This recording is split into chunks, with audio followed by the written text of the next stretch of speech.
Hello, everyone, and thank you for joining my session on the AI Enthused Classroom from Potential to Growth. This is about a journey on how I have supported educators to bring artificial intelligence into the classroom, trying not to be afraid and recognize the importance that AI is a powerful tool, but it does have its imperfections, and it's how we can go around that and identify the need. So, when starting off any journey, it's important to see where staff are, where students are, and we're at the stage now where everyone's trying to dip into it. There's so much out there, it's continually growing and it's continually being updated. So when you speak to educators, when you speak particularly with students, some of them will pretend they've never used it. So it's so important that you find out firstly where they are on their journey. You'll always get some people that'll say, I have no knowledge of an AI application. Is it fear of actually getting in and starting using it? Or is it that they're just standoff because they don't realize the potential that it actually has? You will have some staff and students that will say they have a little, that they've dipped their toe into it, that they find it useful, they've used it for different partnerships and different things within education. And you will then have the staff that show they have knowledge of it, want to share they have knowledge of it, because what we all have is the whispers round the corner where people are going, no, you're not allowed to use that, you can't use things like that. So it's so important to share and highlight the knowledge that is going on, and particularly with collaboration in a Gen AI journey. With the integration of AI into education, and more importantly, where we need to actually start moving it into curriculum, is two things that I find really important for objectives is a clear vision. What and why do you actually want staff using and students using the AI tools? What's the purpose behind it? And if you are encouraging educators to use that tool, why? And it needs to have that easy access. It needs to be easy to use, particularly for staff that maybe don't like tech and don't like IT and try to stay away from it. It's finding those tools that are easily accessible to use that will help them, and it's starting small, and it's encouraging that starting small to build in to see the potential it has to help us with our projects, to help us in our teaching and learning, and to give us new ideas, because I always say it's better than looking at a blank sheet, which is really important. So from that, for me, the positives of a generative AI integration within our schools, within our education systems, and within our curriculum is start the taster sessions, but the taster sessions have to be small, bite-sized. They can't be overwhelming. We can't be saying, here you go now, you have to use this. What I found worked really well was picking one tool. So over like a 6-week period, picked one of the AI tools. So for example, there was ChatGPT and Copilot. So in the first session, we picked ChatGPT, we went through it and showed the potential, showed what it could do, working its magic, and then within that 1 hour session, send to staff, okay, go and play about with it, come back, ask us questions, and this was all within a Teams call, and it was about building the confidence. And then we were finding that staff were able to come back and say, oh, I got it to do this, and it was building that confidence around that. And with confidence, you have to have that supportive environment. And that's so important, that staff know that they can openly come to you, that they can ask for support. And around that supportive environment, we will have the confidence. And this is why I always use this as a 3-way tie, because we need so much of this. We need everyone supporting each other. We need everyone sharing the good practice. We need everyone sharing their experience, and that's really important because there's so many tools out there. Every tool has a different purpose. We'll all find a different tool. We'll all find a tool that we always want to go back to. I know when I started this journey, I'm definitely not using any of the tools I started with. I'm not using any of the tools that maybe I used at the very first taster session. And the reason for this is I have built confidence in using AI tools, and I have found that other tools maybe suit what I need a lot better than those tools at the start. So it's finding a tool, it's finding an environment to support each other in, and it's keeping those taster sessions and not saying you have to do this, and that's a massive part in this all. But with all of this, we have the ethical and the responsible implementation of artificial intelligence, and having a policy is so important, and making sure that educators and students are aware of that policy. But around all of this is our core values for teaching and learning. It has to be at the centre of what we're doing within education, in our curriculum development, within what we're teaching, within what we're assessing. It's so important that those core values are at the centre. And with those core values at the centre, we have the awareness of the ethical responsibility that we all have when we're using these tools. And it's about raising awareness of that. It's promoting the ethical use of it. It's showing the positives and the negatives to both staff and students, and that's really important. But in doing this, it's having that balanced approach, in that we're not saying, yes, you definitely have to use it this way.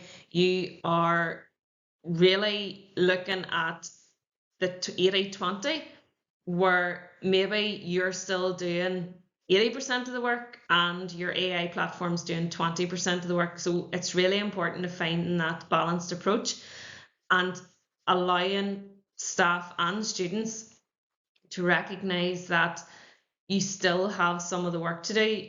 AI won't do it all for us, and it's developing those skills, like our critical thinking skills around that. But in using this, it's the transparency. It's letting people know that we are using it, showing that we're using it, and sharing how we're using it. And I suppose that's one of the big things that this event has with Skill in the Future, is that we are showcasing, we're sharing what we're doing, and we're highlighting the use of it within our education. And hopefully from that, we're starting to break down the barriers of the whispers behind the corners and going, oh no, you can't use that, you're not allowed to use that. But it's building that ethical responsibility and letting people recognize that it can be biased, that sometimes the information can be false depending on what you're asking. And it's so important that we build that prompt around it, that whenever we're using it, it's how we communicate with the tool, and it's building those skills are so important. So with that, it brings us to our AI in assessment. So what we're finding, particularly with the transparency aspect and the ethical use, is that students are maybe using it to copy and paste their whole assignment, and it's bringing up, and I'm going to put this in inverted commas, the cheating aspect, where we have staff are just sometimes so annoyed that students are just copying and pasting. But I know students are saying it's a shortcut, it's getting an assignment done. But what we have to do is it's critical that we are at the point that we look at AI in assessment, we look at our curriculum. We need to move forward with our curriculum, that it's not using AI as a cheating tool, that it's using AI as a tool to support learners. It's using AI as a tool that can develop those skills of critical thinking, developing those skills of awareness. And what that will do for learners is support them in the soft skills or the human skills that we talk about. But unless our assessment and curriculum changes, we will be stuck in this era where we have people saying students are using it to cheat. So we have to build those skills, and that's so important. So in doing so, it's so important in AI and assessment and where it can be used is that we look at 3 stages. One of those is to reevaluate the traditional methods and assessments. Doing an essay is gone. We can no longer do that because we will have a student who, and I know if I was a student doing this all again, I would probably be the first one to go on and have a look and go, oh, the temptation's there, I'll want to do it. But it's reevaluating those traditional methods. How can we get around them that a student isn't using AI to copy and paste, that they're using it as a tool to support their learning, and that it's developing that understanding of problem solving. But while we're doing that, that it's questioning the relevance and the fairness of assessment. So if we take our assessment and look at our current model of assessment, no matter where we are in the world, how can we reassess those methods that it's developing the students' soft skills? And that's so important. We need our assessment to be fair. We need our assessment that it's developing the digital literacy skills.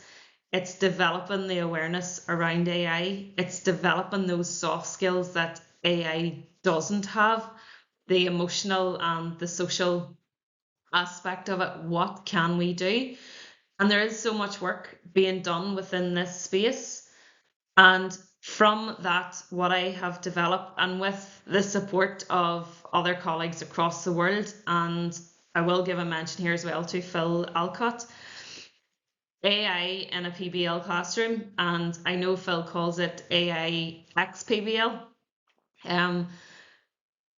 AI in a PBL classroom, it's all to do with the process over the product, and it's so important that we now move to this implementation of the what are the students learning, what is their focus, and that the students recognize that this is their focus of learning. The why behind it, why is the learning, the why of their learning, the why of addressing their learning, making the learning relevant to what they're actually doing. And the how aspect is, how are they actually learning it? How are they demonstrating their skills? Without doing it in an essay, can we demonstrate their skills through the PBL, through the process, look rather than the product, looking at the student's journey in the assessment? But I know there's probably so many educators at the minute screaming, going, we can't do this, we can't change another assessment, we can't track this process of learning, but we can. It's how we actually do that. And so this development of 4 parts, and the first one is the research and reflection. So what a student will do here is they will be given a problem from a real life client, and they have to go through the stages. They can use AI, any AI tool they want, as inspiration. They use it as a tool to find out, how can I do this to support my teaching and learning, or learning? But we also want the students to come back and teach their peers. But at each aspect of this, there's an AI checkpoint. And what students have to do is they have to reflect on, what have I learned? What has the AI tool provided me with? And later on, I'll be showing the CLEAR framework that I have developed as an AI checker tool. And students have to present at that stage. So at the first stage, students have to present and say, and reflect on how they've used their AI tool, and was it beneficial in actually using it? Did they find out enough information from that? In their AI use, they're given a checklist And in that checklist, on the second part of the screen here, you can see is where they're looking for, is there bias and is there any errors? So what a student is doing here, yes, they're doing their research and reflection, but they're actually checking the AI tool and developing those critical thinking skills. So they're looking at, has it been relevant? Is it beneficial to what I'm actually doing? And it's also looking at the accuracy of the tools. Is it accurate? Is the information accurate? And they have to, again, at the end, they have to present this information to the class, to their client, and to their tutors. And what that's doing is it's making sure that the learner has developed those skills, developed those human skills, the critical thinking skills, the problem solving skills, and the reflection skills. I don't know what anyone else on this call, but one of the things I personally hate is reflection, and it's developing those skills is so important. It's, I know everyone talks about the hate presenting, but it's when you get to present, and it's developing those skills and developing those confidence around it. And that's what this type of platform that I have developed over 4 stages is, to develop the student skills that AI can't take away from a student. So the second part of that is the planning stage. So stage 1 was our research. Stage 2 is now your planning. So there's 5 stages to that planning. One of them is where they focus on their topic. So stage 1, they were researching the problem. They were trying to come up with different topics and different ways to solve that problem. They have to create an outline of how they're going to solve the client brief. They're going to try and create like a layout for that using tools, so creative tools. So this is where they can use the likes of Canva, or they can use ChatGPT or Copilot to create their different images, or any other sources. And they are encouraged to find different sources that they've maybe never used before. And again, it's a reflection. They have to reflect on how the AI tool has been used. So, for example, these are the 5 stages in more detail. So the student reflects on their stage 1 and they're looking at the problem identified. How can they focus more on that? They actually then go into groups at this stage and they identify areas which could be included in their plan. So things like from start to finish, or how many weeks is it going to take me to do the research? How many weeks is it going to take me to do like their development with their client? How many weeks is it going to take them to do the initial ideas? The reason I do this in stage 2, and people are probably thinking, is that not a stage 1? The reason I do it in stage 2 is because they've used the AI tools in stage 1, they have developed the confidence, and the AI tool maybe has given them ideas on what they can plan towards. Then they use their different tools. So one example I would use with them is Napkin AI, and it shows them the input. But what I also ask them to do is I encourage them to look at different tools. So every group of learners has to look at a different AI tool that I maybe haven't introduced in the class. So what this is doing is it's allowing the learner to look at different tools that I haven't introduced to them, and it's getting them to teach the class those tools and how they've used them, which is so important, because sometimes it can always come from the tutors, it can always come from what they're using, and in this, like, or what they're using on their phone. But in this stage, what the learners can actually do is that's when they're critically evaluating each of the AI tools, and it's so useful because then they're able to tell their peers, this worked really well, this didn't work, I found this worked well. And what you'll find is maybe there's 2 groups have found the same tool, and their ideas are so different, and it brings out that discussion in the class, which is so important to all of them. And this is just some of the examples that we came together. I demonstrated this one in the class before the students went off and done their own. So this was just an example of where they were using collaboration and problem solving skills, critical thinking. So it was so important at this stage that a student was developing those skills right throughout this PBL project. Stage 3 and stage 4 are still in development. I'm hoping to have them released in the next couple of weeks. So stage 3 of this will all be around the design stage and how they can use AI to refine their designs, get feedback for their designs, but again, developing those critical and thinking and reflection skills.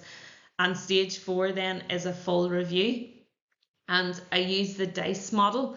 So the D is defining their problem, the I is looking at their plan, and then their C is where they're doing their actual consider, and the E is where they're evaluating everything. So it's bringing that all together.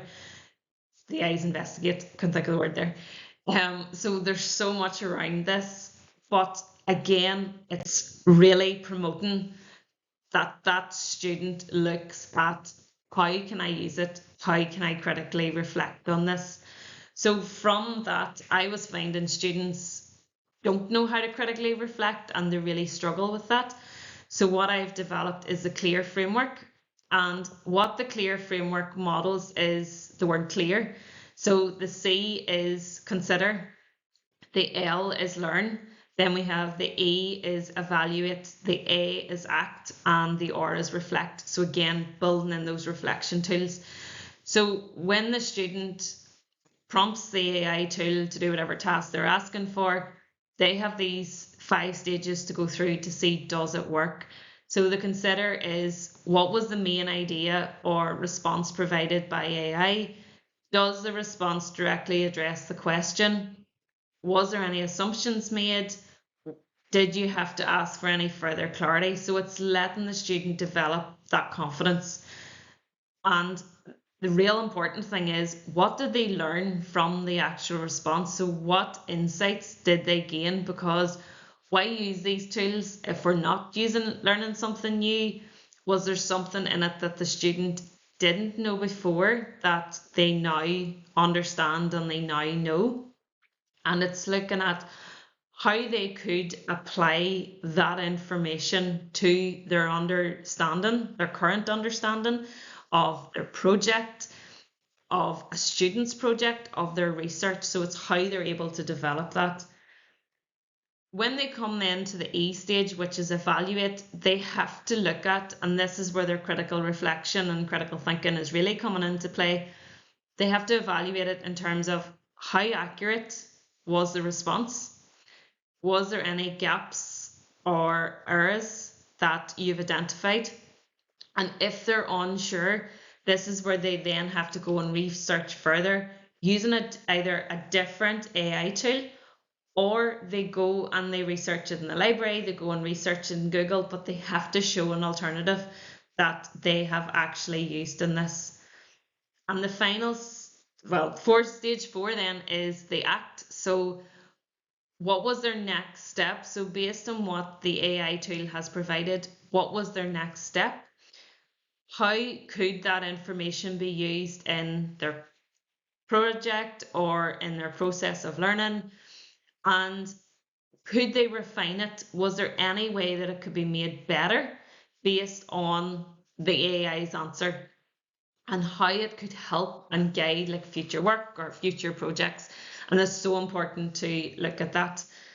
And the final step is the reflection, because I just love the word reflection in this AI era, even though I hate reflection.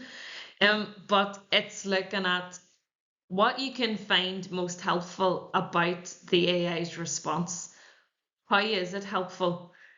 How does it enhance someone's learning, someone's understanding of a particular topic? Has it become more useful? Has it been a benefit? And what you'll find at this stage is that students might come to you going, that didn't help. And they're going, thinking about then, well, why did it not help? And that could be down to the prompt the student has used and the way that we're actually interacting with the AI tool is so important. So this is allowing students that reflection. It's allowing them the opportunity to think, okay, is it a good tool to actually use? Is it for a benefit? So it's allowing them to look at the whole aspect of AI, the whole aspect of using it in their learning and supporting their learning, but also this framework doesn't just have to be used by students. It can also be used by us as educators, and particularly if you have educators that are feeling, I don't know if that's correct, I don't know if I should be using that. This allows that reflection tool, and it's so important to have that.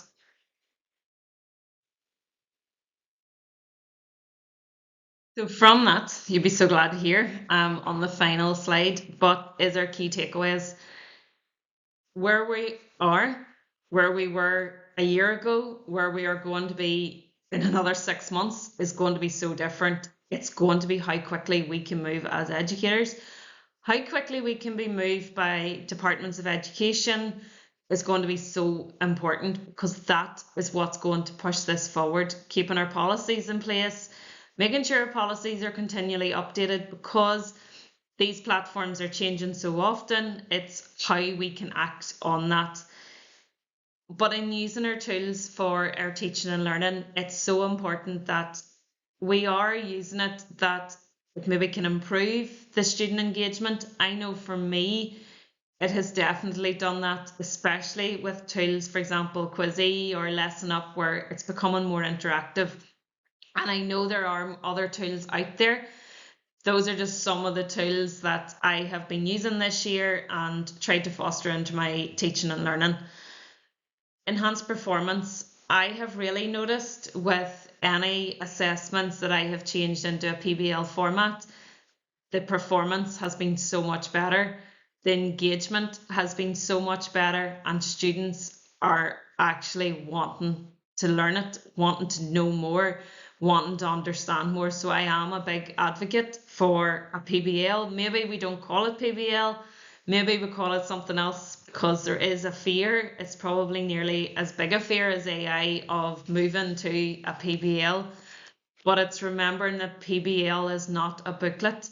And I think that's what frustrates me so much when I hear people talking about project-based learning and they're completing a booklet and they're answering questions.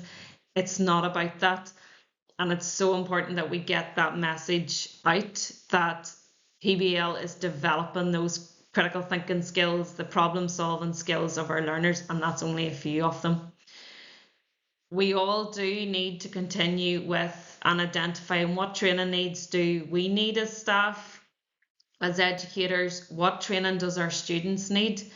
What training does the wider community need? Because developing that digital literacy, developing that awareness of AI will be so important, because we don't want anyone to get left behind. We want everyone to stay focused and identify the potentials that are behind this, and not to have the scare factor of it all, and embracing it. And as someone once said, it was like when the calculator first came out, or when Google was first released, everybody was going, no, this can't happen. No one's ever going to be doing their own work again. But we embraced it, and it was totally different.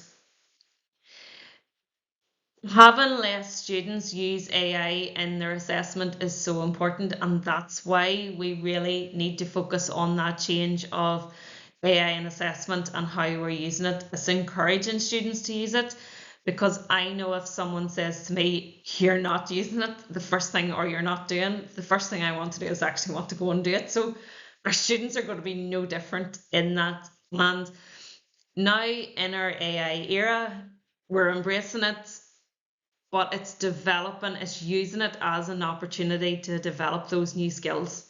There's new skills now to be developed. It's not going to be replacing us. It's going to augment what we do, and it's so important to remember that. It is a powerful tool.